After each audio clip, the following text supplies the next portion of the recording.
Tarot card से आप अपनी एनर्जी को बहुत अच्छे तरीके से समझ सकते हो। आपकी साइकिक पावर भी बढ़ सकती है और आप इससे दूसरों की एनर्जी भी नाप लेते हो। ठीक है, तो आज मैं इन बातों को नहीं बताने वाली हूँ, मैं कुछ और बातें करने वाली हूँ आपसे कि देखिए टैरोट कार्ड में 78 कार्ड्स होते हैं और उसमें जो पहला ही कार्ड होता है वो 0 का होता है। और 0 का मतलब कुछ भी नहीं होता है, कोई भी उसका खुद में उसका पावर कुछ भी नहीं है। जब 0 किसी और के साथ, किसी और नंबर के साथ मिल जाता है तो उसके पावर को वो बढ़ा देता है कई गुना। जितनी मर्जी उतनी पावर को बढ़ाया जा सकता है। जितना 0 आप लगाते जाओगे उतने उसकी पावर बढ़ती जाएगी। ठीक है, तो 0 जो है नंबर अपने आप में कुछ भी नहीं है और कहिए तो ये सब कुछ है। ठीक, तो पहली बात तो ये समझिए कि ये कार्ड जो है ये क्या कहना चाहता है, क्या बताना चाहता है आपको। सिर्फ इतना ही नहीं कि एक आदमी बेवकूफ़ है, सिर्फ इतना ही नहीं कि एक आदमी को कुछ भी नहीं पता है, सिर्फ इतना ही नहीं कि एक आदमी ऐसा है जो कि उसको अपनी एनर्जी का होश नहीं, सिर्फ इतना ही नहीं, इसके अलावा भी वो बहुत कुछ बताता है। तो ये 0 नंबर का जो कार्ड है ना, ये फुल का कार्ड कहा जाता है। इसका नाम ही फुल का कार्ड। जो फुल होता है वो 0 होता है और जो 0 होता है वो हीरो होता है। तो चलिए इसी के साथ मैं आप लोगों को बताती हूँ कि जो जर्नी का फर्स्ट पार्ट है वो फुल का कार्ड निकल के आता है। और यहाँ पर जो भी लोग जर्नी में इंटर करते हैं सबसे शुरुआत में, वो इसी फुल की एनर्जी में होते हैं। बहुत सारे लोग जो हैं अपनी जर्नी को समझ नहीं पाते शुरू में, और सच पूछा जाए तो किसी को भी नहीं पता होता है कि वो फुल की एनर्जी में है। क्योंकि किसी बेवकूफ़ को अगर आप पूछोगे कि आप बेवकूफ़ हो तो वो बोलेगा नहीं, मैं बेवकूफ़ नहीं हूँ, आप हो। तो जैसे पागल को भी आप पूछते हो कि कहते हो कि आप पागल हो तो वो बोलता है नहीं मैं नहीं हूँ, आप ही पागल हो। ठीक है, तो उसी तरीके से यहाँ पर जब कोई भी व्यक्ति जो है स्पिरिचुअल जर्नी में स्टार्टिंग फेज में होता है तो फुल की एनर्जी में होता है और उसको पता नहीं होता है कि जर्नी के स्टार्टिंग फेज में उसके साथ क्या क्या हो रहा है या वो क्या क्या कर रहे हैं। तो जर्नी यहाँ से स्टार्ट होती है और जब जो भी लोग जर्नी में समझिए तो बहुत आगे निकल जाते हैं या फर्स्ट पार्ट को वो कंप्लीट कर लेते हैं, तो उनको पता चलता है कि अच्छा पास्ट में मैं इस एनर्जी में था और मैं ऐसी एक्टिविटीज़ किया करता था या करती थी। ठीक है, तो जेंडर वाइज आप लोग मत लीजिएगा, एनर्जी वाइज लीजिएगा। ठीक है, तो ये जो एनर्जी है बहुत देर के बाद पता चलती है और ये एनर्जी काफ़ी हाई एनर्जी होती है दोस्तों, बहुत ज़्यादा पावरफुल एनर्जी होती है। क्योंकि इस एनर्जी को अगर सही दिशा नहीं दिया जाए तो ये एनर्जी कहीं ना कहीं नुकसान पहुंचा सकती है, खुद को भी नुकसान पहुंचा लेती है और दूसरों को भी ये नुकसान पहुंचा लेती है। तो इस एनर्जी पर बहुत वर्क होता है, बहुत काम होता है और जब इस एनर्जी पर पूरा वर्क होता है, काम होता है, चाहे वो जो भी लोग हों इस जर्नी में, तो जब यहाँ तक उनको पता चल जाता है कि वो एक स्पिरिचुअल जर्नी में हैं और उनको अपने ऊपर काम करना है, तो सेल्फ लव में आते आते वो बहुत कुछ सीख जाते हैं, अपनी एनर्जी को संभालना सीख जाते हैं और कैसे यूटिलाइज़ किया जाए ये सीख जाते हैं। यानी कि समझिए तो बहुत कुछ वो सीख जाते हैं। लेकिन यहाँ पर ये जर्नी कंप्लीट नहीं होती है दोस्तों। तो फुल की एनर्जी को एक दिशा देना बहुत ज़रूरी है। जब इसको एक दिशा दिया जाएगा तो सही से इसकी एनर्जी को यूटिलाइज़ किया जाएगा। तो फेमिनाइन या मस्कुलाइन जो भी इस जर्नी में स्टार्टिंग फेज में होते हैं वो बहुत ज़्यादा इल्यूज़न में होते हैं, डार्कनेस में होते हैं। हालांकि ये सब कॉन्शियस में उनको बहुत सारी चीज़ें पता होती हैं, फिर भी ये डिवाइन के द्वारा कुछ इस तरीके की प्लानिंग की जाती है कि दोनों को कुछ भी पता नहीं होता है। ठीक है, और शुरुआत में जर्नी कुछ इसी तरीके से स्टार्ट की जाती है कि दोनों को कुछ भी पता नहीं होता है कि वो एक स्पिरिचुअल जर्नी में है। और जर्नी धीरे धीरे आगे बढ़ती है। फेमनाइन अपने ऊपर वर्क करती है। फिर देखिए मेजर अरकाना के ना इसमें 22 कार्ड हैं और फेमनाइन वहाँ से शुरू करती हैं, या फेमनाइन एनर्जी बोलिए आप।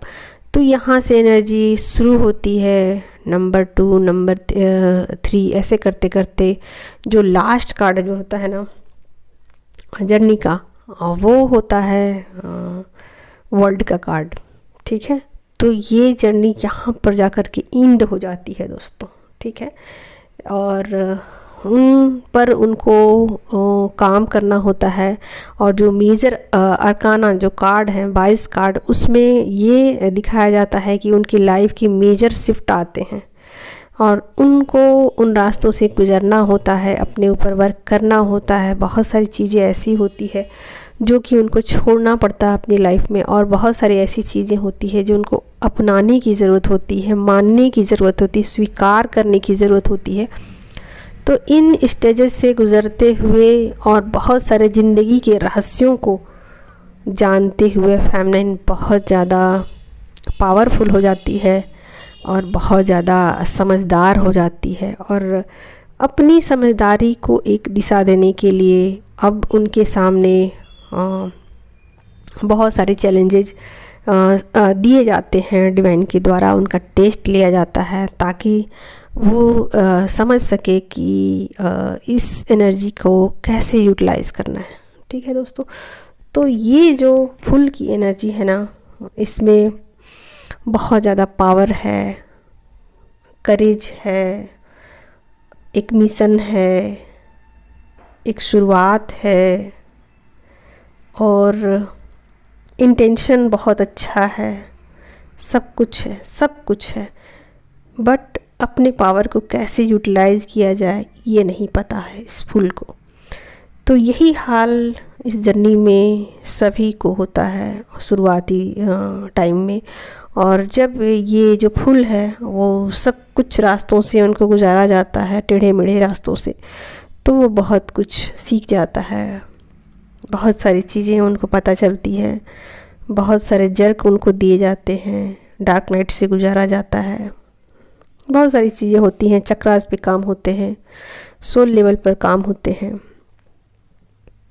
लेकिन इस कार्ड के विषय में, या मैं यहाँ कहूँ तो टैरो कार्ड के विषय में एक बात मैं कहना चाहती हूँ, जो कि बहुत सारी फेमनाइन यही गलतियाँ कर रही हैं कि अपनी जो शक्ति है ना उसका दुरुपयोग भी कर रही हैं।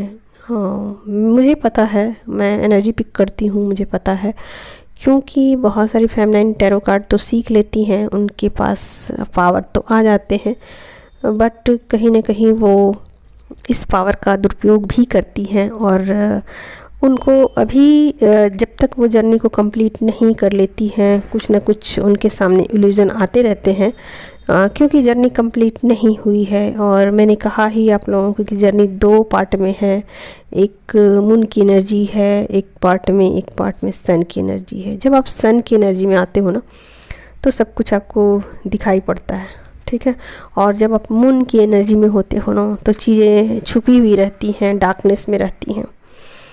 तो फेमनाइन अपने ऊपर बहुत ज़्यादा वर्क करते हुए, बहुत सारे इल्यूजन को पार करते हुए जब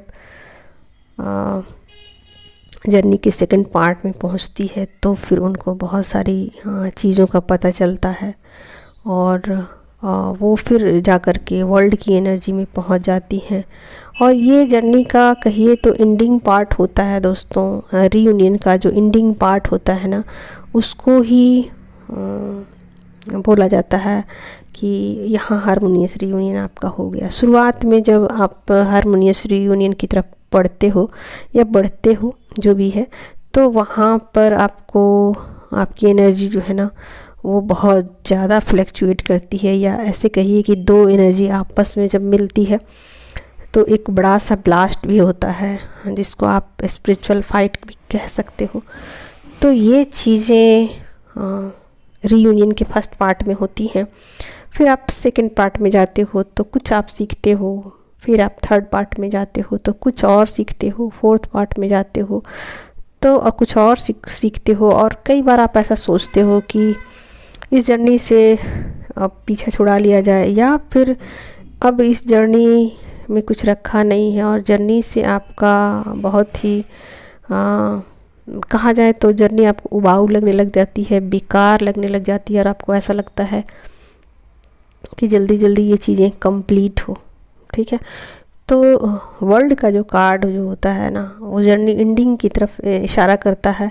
हालांकि वर्ल्ड का कार्ड जब आप स्पिरिचुअल जर्नी में होते हो, कभी भी होते हो, और जब आपकी साइकिल एंड होती है, कई बार आपकी स्पिरिचुअल जर्नी के हर बार जब आपकी एनर्जी की साइकिल जब एंड होती है, जब आप एक साइकिल को कंप्लीट करते हो, तब भी यह कार्ड आ सकता है आपकी एनर्जी में। ठीक है, लेकिन सच पूछा जाए तो आप जब कार्ड को सफल करते हो ना, तो ये कार्ड बहुत ही कम आता है, बहुत ही कम आता है। आप देखना कि जब भी आप अपनी एनर्जी को निकालोगे ना, तो ये कार्ड बहुत कम आता है और दूसरे कार्ड बहुत ज़्यादा आएंगे आपके। वैसे तो आपकी एनर्जी के अनुसार ही सारे कार्ड आते हैं, बट ये वर्ल्ड का कार्ड जो है ना, ये बहुत कम आएगा। आप जब भी देखना, आप लोग जो लोग भी कार्ड को सीखे हो, ये टैरो कार्ड आप लोगों ने, बहुत सारे लोगों ने सीखा होगा, तो आप लोग कार्ड अपनी एनर्जी निकाल के देखना आप, ये बहुत जल्दी नहीं आता। ये कार्ड तब आता है जब आपकी साइकिल कोई एंड हो रही होती है ना, तब आती है।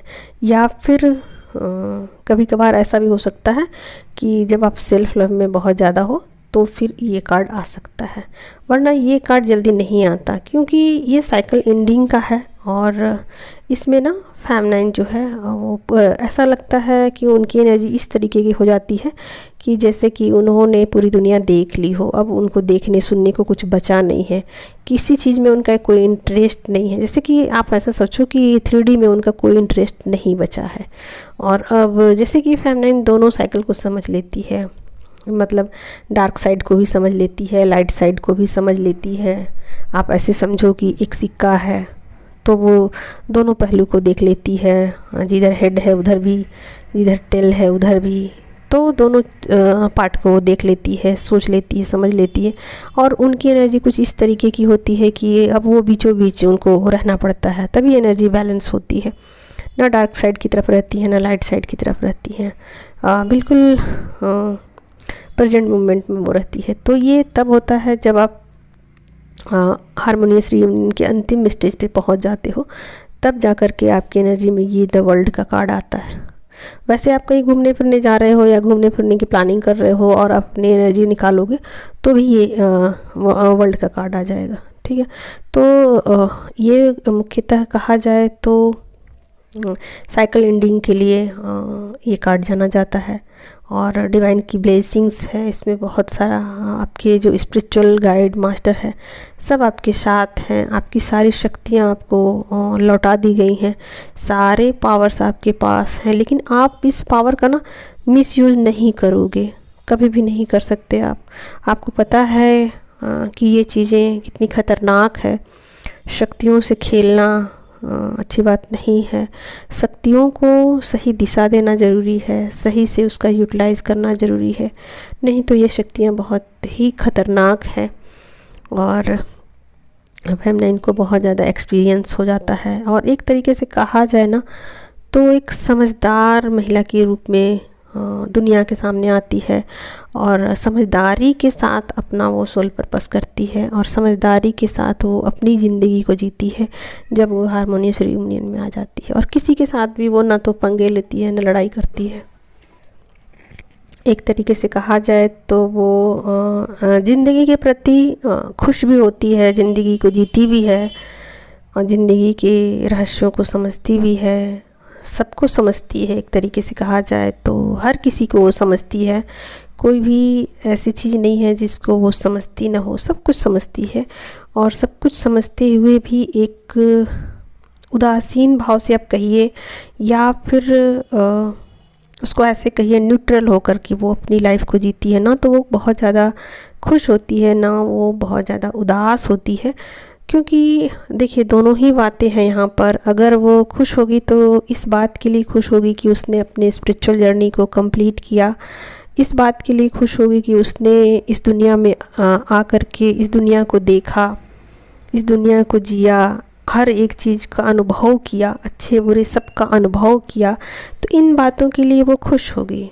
और उदासीन कहिए तो इस बात के लिए होगी कि अब इस दुनिया में उनका मन नहीं लगता। तो इन बातों को समझते हुए फेमिनाइन एक समझदार महिला के रूप में अपनी बची खुची हुई जो ज़िंदगी है उसको एक बैलेंस वे में लेते हुए आगे बढ़ती है। और ये जर्नी का एक दूसरा ही पार्ट शुरू हो जाता है। ऐसा नहीं होता है कि उसके बाद वो यहाँ से वो दुनिया को नहीं देख सकती हैं या नहीं जी सकती हैं, ऐसी बात नहीं है। देख सकती हैं, जी सकती हैं, सब कुछ वो करती हैं, बस बिल्कुल वैसी उनकी लाइफ हो जाती है जैसे एक कमल को आप देखते होंगे कि वो कीचड़ में रहता है और कीचड़ के बाहर वो खिला रहता है उसका फ्लावर, और उसमें कुछ भी डस्ट पार्टिकल नहीं होता, कुछ भी उसके अंदर बुराई नहीं होती है। और फिर भी वो जड़ों से अपने जो ऑथेंटिक सेल्फ है उससे वो जुड़ा रहता है, उसको वो इनकार नहीं करता, क्योंकि उससे इनकार करने से उसका अस्तित्व ख़त्म हो जाएगा। उस कीचड़ से अपने आप को वो अलग नहीं कर सकता, क्योंकि अगर कीचड़ से अलग वो अपने आप को कर लेगा तो उसका भी अस्तित्व नहीं बचेगा। तो इन बातों को फेमिनाइन समझ जाती है कि उसका अस्तित्व है, लेकिन सबसे जुड़े रहने पर अगर वो सबसे अपने आप को डिटैच कर देगी तो फिर उसका भी अस्तित्व नहीं बचेगा। तो सब कुछ वो स्वीकार करती है और प्रेजेंट मोमेंट में रहते हुए अपनी लाइफ को जीती है। तो ये द वर्ल्ड कार्ड का मतलब यही होता है कि उसने पूरी दुनिया देख ली, पूर्ण हो गई, पूर्णता को प्राप्त कर लिया। ये पूर्ण होने का संकेत है ये वर्ल्ड का कार्ड। और बहुत सारे कम लोग होंगे जो यहाँ तक पहुँच पाते हैं। बहुत सारे लोग जो ऐसे हैं जर्नी में या तो कहीं अटक जाते हैं या तो कहीं भटक जाते हैं, और इस जर्नी में अटकाव भी बहुत है, भटकाव भी बहुत है। तो ये आज मैंने ऐसा मुझे लगा कि यही 2 कार्ड पर मुझे थोड़ा बात करना चाहिए, क्योंकि बहुत सारे लोग जो हैं वो टैरो कार्ड को सीख तो चुके हैं, बट उनको कहीं ना कहीं इस कार्ड्स का मीनिंग अभी भी डीप रूप में नहीं पता है। ठीक है दोस्तों, तो आज इस वीडियो में इतना ही।